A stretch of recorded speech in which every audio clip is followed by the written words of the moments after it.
Bonjour à tous, vous êtes bien sur Radio Théolis à l'écoute de l'émission Le Monde tel qu'il est.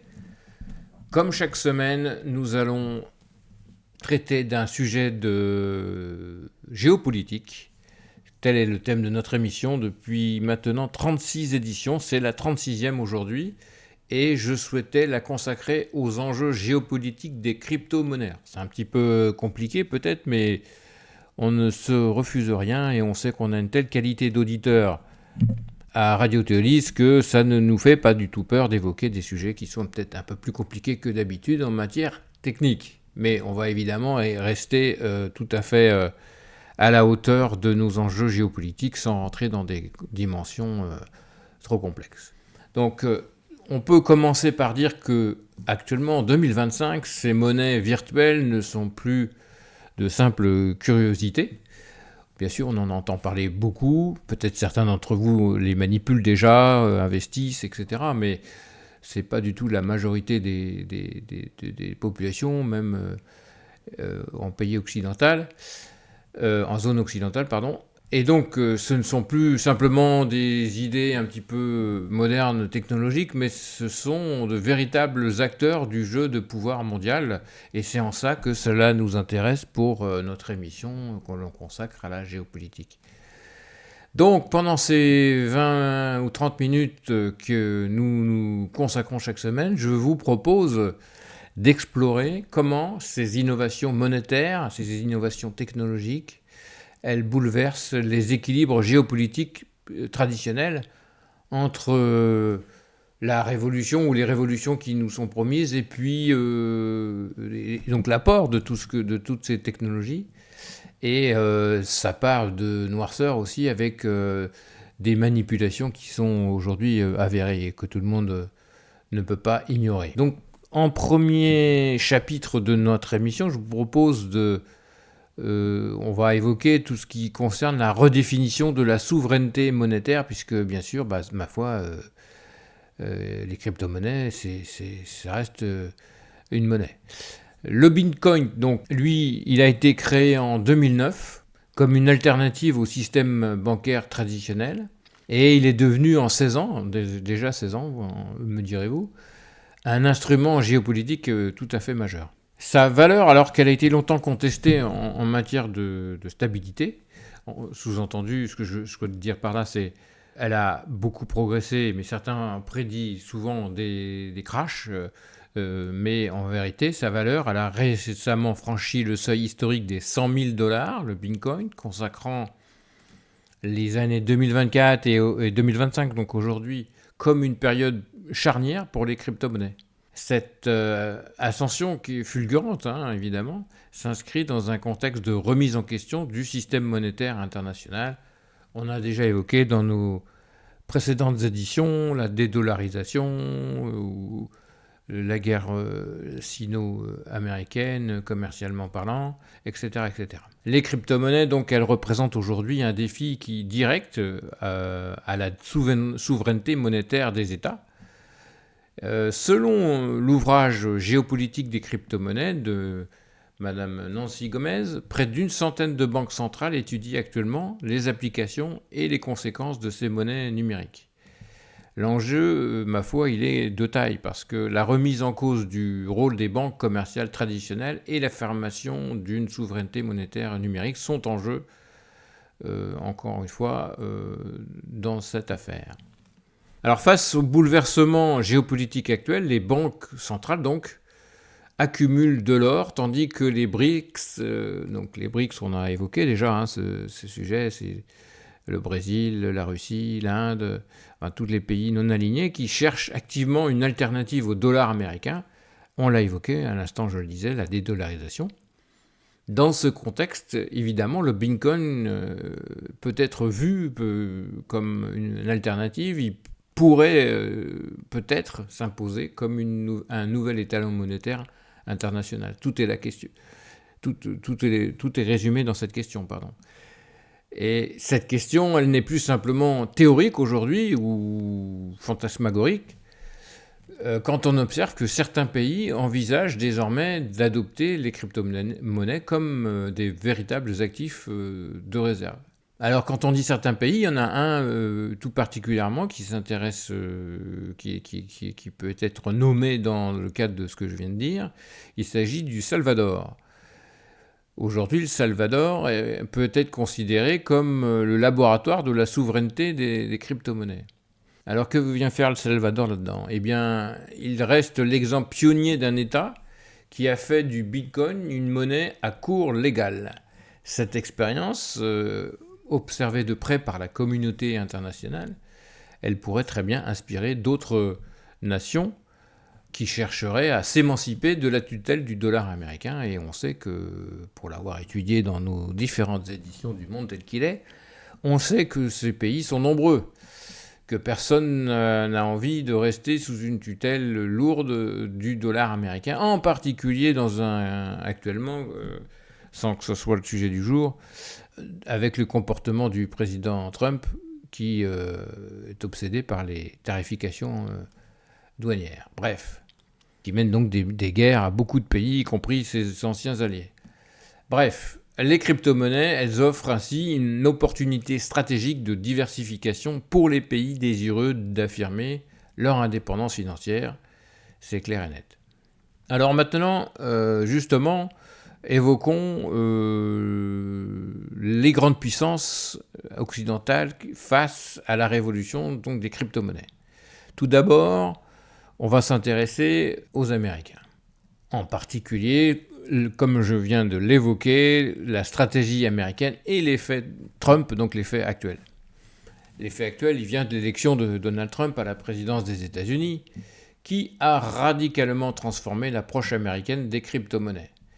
Après 4 années sous l'emprise de Gary Gensler, le président de la SEC, la SEC, pour information ou rappel pour certains, c'est la US Securities and Exchange Commission, qu'on appelle communément la SEC, qui est donc l'organisme fédéral américain qui réglemente et contrôle les marchés financiers.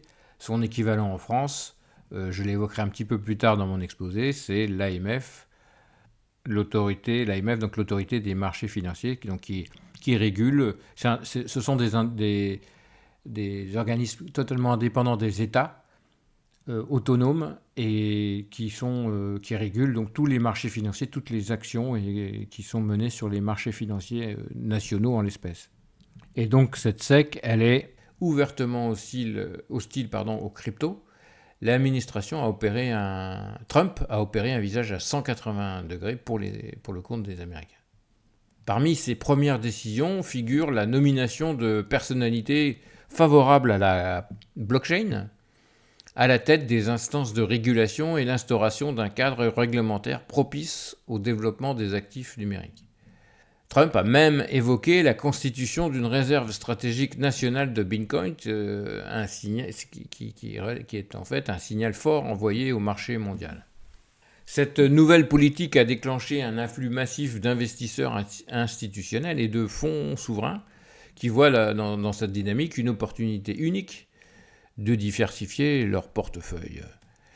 Il faut bien sûr noter que l'intérêt personnel de M. Trump, car ses intérêts personnels sont toujours quelque part présents dans toutes ses actions, ou plutôt dans toutes ses déclarations.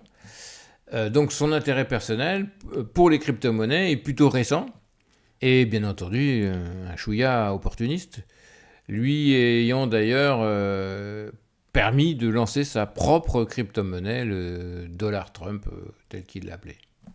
Bon, ça c'était pour nos amis américains. Maintenant, évoquons la Chine et l'Europe. Quelle est la réponse de la Chine et de l'Europe sur ces questions ? Ma foi, face à cette stratégie américaine, la Chine poursuit une voie relativement différente, avec le développement du yuan numérique. Là aussi, ça va dans le sens de la dédollarisation, on l'a déjà évoqué ça plusieurs fois, qui est déjà, donc le yuan numérique, qui est déjà en phase de test dans plusieurs provinces. Pékin cherche ainsi à contester l'hégémonie du dollar, tout en gardant le contrôle sur sa monnaie, à l'opposé de l'approche décentralisée du Bitcoin.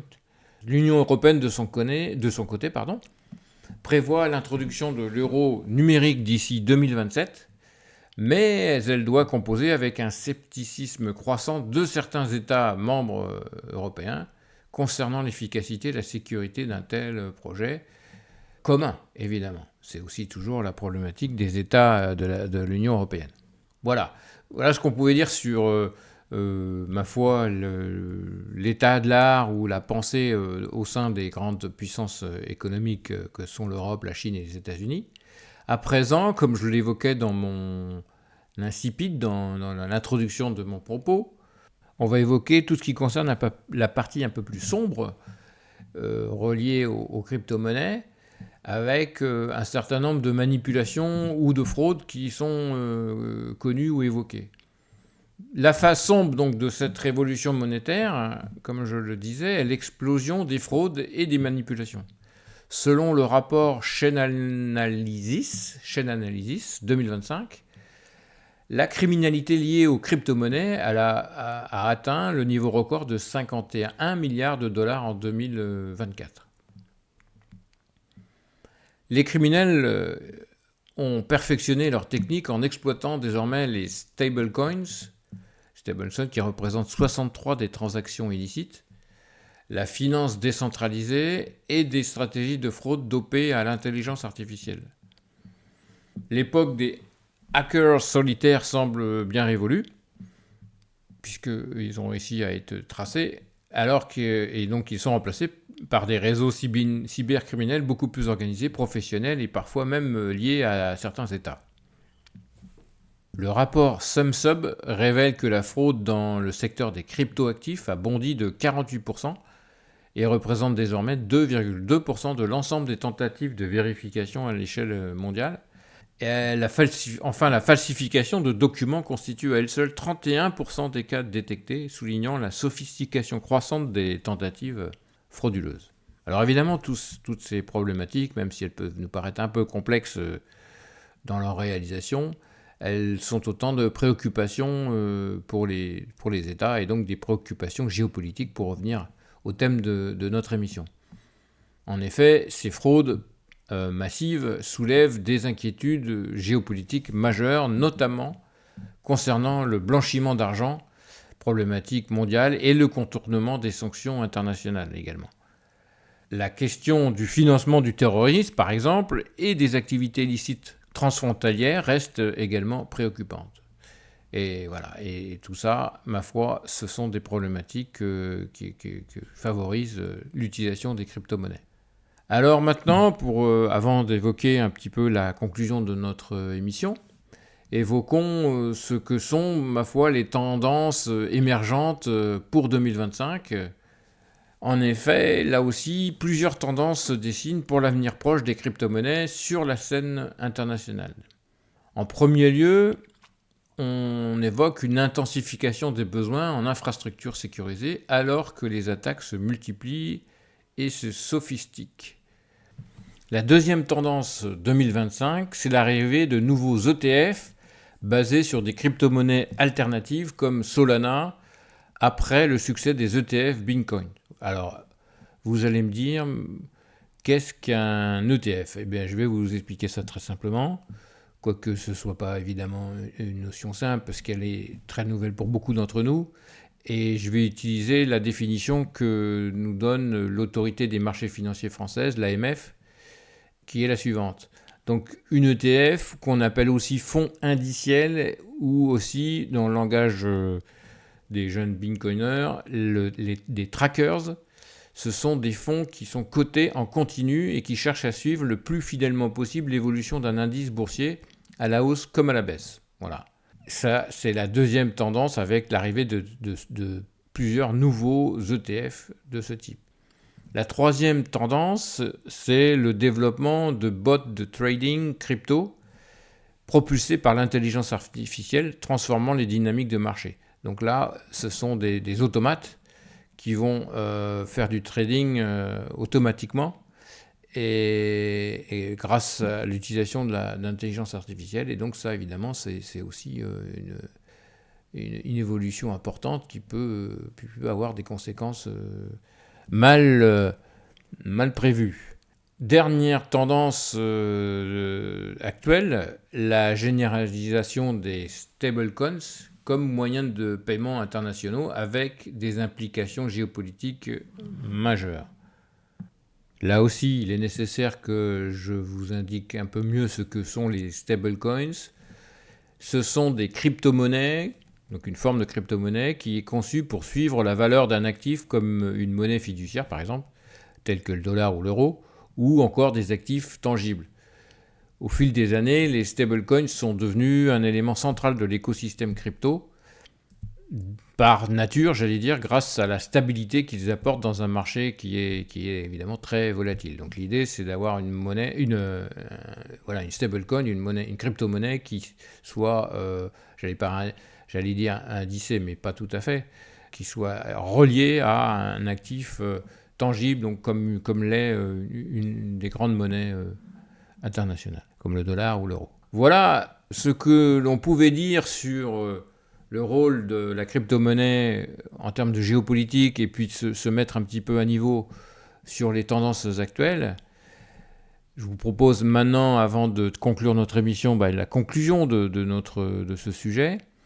Alors, ça consiste, cette conclusion d'ailleurs, à répondre à une question, y a-t-il un nouvel ordre monétaire en formation ? Point d'interrogation. Les crypto-monnaies, elles redéfinissent, on l'aura compris, j'espère, à l'écoute de tous ces éléments qu'on a livrés aujourd'hui, les crypto-monnaies redéfinissent profondément la géopolitique monétaire mondiale entre l'émancipation de la tutelle du dollar, on l'a évoqué, c'est un sujet qui rencontre beaucoup d'avis favorables de par le monde, les BRICS, etc., tous les pays qui veulent s'émanciper de la tutelle du dollar, par intérêt évidemment. Et puis donc entre cette émancipation de la tutelle du dollar, il y a également de nouveaux risques systémiques, et c'est là-dessus que c'est de ces aspects que la crypto-monnaie tire, ma foi, la mode très favorable dans laquelle elle évolue. Et donc elle dessine les contours d'un système financier en pleine mutation. Et ce qui revient d'ailleurs à répondre positivement à la question du nouvel ordre monétaire en formation. Bref, la question n'est plus de savoir si les crypto-monnaies transformeront l'ordre monétaire international, mais comment et à quel rythme. Face à ces évolutions rapides, chaque nation développe évidemment sa stratégie, en particulier en respectant ses propres intérêts. Et donc certains l'adoptent, certains souhaitent la réguler ou certaines l'interdire, l'usage des crypto-monnaies. Ce qui nous amène à penser que 2025 va s'annoncer comme une année charnière, ou s'annonce, puisqu'on y est déjà bien entamé. On a déjà fait un trimestre à l'heure où je vous parle. Donc 2025 s'annonce comme une année charnière dans cette reconfiguration du paysage monétaire mondial, où, ma foi, on aura compris que les crypto-monnaies vont jouer un rôle indéniablement majeur. Voilà ce que l'on pouvait dire pour cette première émission du Monde tel qu'il est consacrée à cette problématique des crypto-monnaies. On n'est pas une émission financière, loin s'en faut, par contre, on peut évoquer des problèmes économiques au regard de la problématique, des problématiques géopolitiques. Voilà, il me reste à vous remercier de votre écoute. Je vous donne rendez-vous la semaine prochaine pour une nouvelle exploration des grands enjeux géopolitiques contemporains. Ça nous fait voyager de par le monde chaque semaine et c'est à mon sens déjà quelque chose de tout à fait intéressant. Je vous souhaite une excellente semaine à l'écoute de Radio Autolis et j'espère vous retrouver la semaine prochaine et vous souhaite une excellente soirée. À très vite. Au revoir.